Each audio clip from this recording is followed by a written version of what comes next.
PCS up to date program में आपका स्वागत है। दिन भर चर्चा में रहे नेशनल इंटरनेशनल इंपॉर्टेंट इवेंट्स के साथ साथ राज्य स्तर की सूचनाओं को कवर करने वाले इस प्रोग्राम को इस तरह डिजाइन किया गया है कि आपकी परीक्षा में इससे सवाल बन सके। हमें उम्मीद है कि सभी पीसीएस परीक्षाओं के लिए यह प्रोग्राम बेहद उपयोगी साबित होगा। आइए खबरों की शुरुआत करते हैं। हाल ही में प्रधानमंत्री नरेंद्र मोदी ने 76th वर्ल्ड हेल्थ मीट को वर्चुअली एड्रेस किया। यह असेंबली स्विट्जरलैंड के जिनेवा में ऑर्गेनाइज करी गई। इस अवसर पर पीएम मोदी ने ऑर्गेनाइजेशन को 75 ईयर्स तक दुनिया की सेवा करने के लिए कांग्रेचुलेट किया है। साथ ही उन्होंने डब्ल्यूएचओ से अधिक सहयोग करने और हेल्थ इक्वालिटी को बढ़ाने पर जोर देने को कहा है। पीएम ने कोविड-19 पैंडेमिक के दौरान भारत द्वारा इंटरनेशनल कोऑपरेशन के लिए किए गए एफर्ट्स को भी अंडरलाइन किया। इसमें भारत ने कोविड-19 के दौरान 100 से अधिक देशों को 300 मिलियन वैक्सीन डोज भेजकर अपनी ग्लोबल कमिटमेंट शो की थी। उन्होंने कहा कि अपकमिंग ईयर्स में रिसोर्सेज तक इक्वल एक्सेस को सपोर्ट करना डब्ल्यूएचओ की हाईएस्ट प्रायोरिटी होनी चाहिए। आपको बता दें कि भारत ने डब्ल्यूएचओ के ट्रेडिशनल मेडिसिन स्ट्रैटेजी 2014-2023 को सपोर्ट करने के लिए डब्ल्यूएचओ का पहला global centre for traditional medicine Bharat में एस्टैब्लिश किया है। जीसीटीएम का एस्टैब्लिशमेंट मिनिस्ट्री ऑफ आयुष के तहत गुजरात के जामनगर में किया गया है। गौरतलब है कि डब्ल्यूएचओ को यूनाइटेड नेशंस की एक एजेंसी के रूप में 1948 में एस्टैब्लिश किया गया था।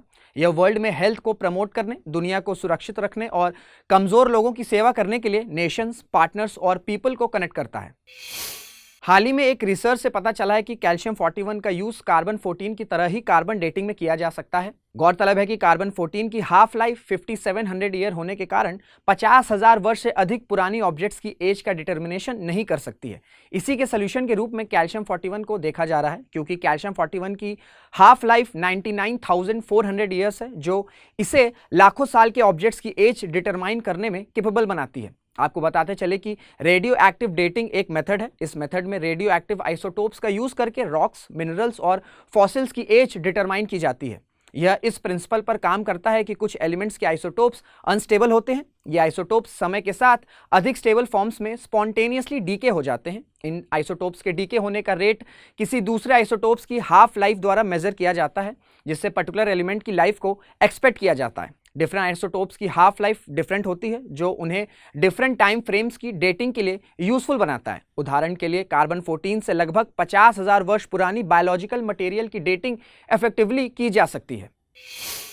स्टैनफोर्ड यूनिवर्सिटी के साइंटिस्ट ने ई स्किन के रूप में लैब में आर्टिफिशियल स्किन डेवलप की है। साइंटिस्ट का दावा है कि यह असली स्किन के समान सेंस ऑफ टच प्रोवाइड करेगा। यह इनोवेटिव डेवलपमेंट मेजर इंजरीज और सेंसरी डिसऑर्डर्स से सफर कर रहे लोगों के लिए वरदान साबित हो सकता है। लैब में मशीन से बनी यह ई स्किन के स्कैर्स, ब्रूसेस से छुटकारा दिला सकती है। साथ ही एम्पुलेटेड आर्म्स और लेग्स को नेचुरल लुक भी प्रोवाइड कर सकती है। आपको बता दें कि इस इलेक्ट्रॉनिक स्किन को रिजिड सेमीकंडक्टर से बने सेंसर्स और इंटीग्रेटेड सर्किट द्वारा बनाया गया है। इसमें सिग्नल और वोल्टेज की स्ट्रेंथ के लिए एक फ्लेक्सिबल पॉलीमर की थिन लेयर को डाई इलेक्ट्रिक की तरह यूज किया गया है। वहीं ई स्किन की मैकेनिज्म कुछ इस तरह है कि इस पर लगे सेंसर्स एक वायर द्वारा ब्रेन के सोमाटा सेंसरी कॉर्टेक्स से कनेक्टेड होते हैं, जो फिजिकल चेंजेस को इलेक्ट्रिकली पल्स में बदलकर ब्रेन तक पहुंचते हैं।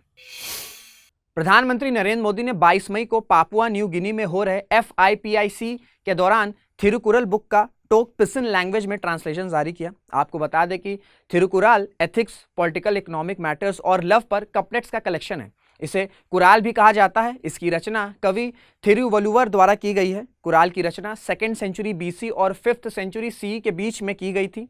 थिरुकुराल को 3 मेन सेक्शंस या बुक्स में डिवाइड किया गया है।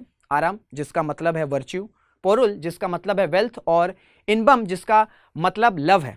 यह 1330 कपलेट्स का कलेक्शन है। यह लाइफ के वेरियस एस्पेक्ट पर टाइमलेस विजडम ऑफर करता है।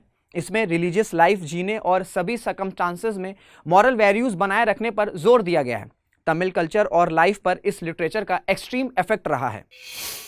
Union minister for commerce and industry consumer affairs Bengaluru में हुए ONDC एलिवेट इवेंट में शामिल हुए। इस दौरान उन्होंने कहा कि इस साल के अंत तक formally open network for digital commerce launch करने की केंद्र सरकार की योजना है। ONDC के माध्यम से देश में डेमोक्रेटाइज ई कॉमर्स इकोसिस्टम बनेगा। साथ ही बड़ी ई कॉमर्स साइट्स का अल्टरनेटिव भी प्रोवाइड कराया जा सकेगा।